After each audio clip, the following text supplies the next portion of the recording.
And the reason you lost all this money was that you invested in property, you bought land. Were you looking to say, you know, Westlife is not going to happen forever, carry on forever, I need to think of my future? Yeah. Or, as there might be some people think, was this just a greed thing? You think, you know what, we can make a few quid here? Was it a mistake? Did you not know what you were doing, or...? Well, you know, of course you think you know what you're doing, and at the time it was purely for investments. You know, I started kind of when I had Nicole, my first baby, and you know, we were 6 years into the band. Brian had left the band.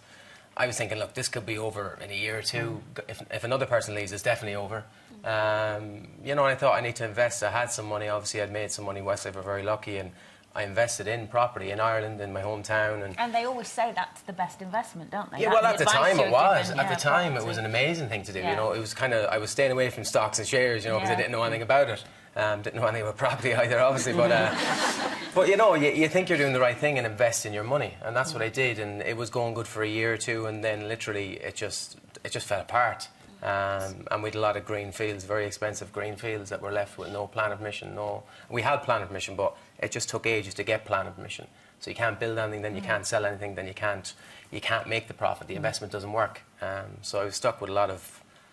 Well, you and a lot of other people at that time. It was a big crash, wasn't it? And that's what you realise. You know, Ireland obviously suffered badly for loads of different people. You know, people that bought their first home, or you know, they had the £300,000 mortgage, it was only worth half it.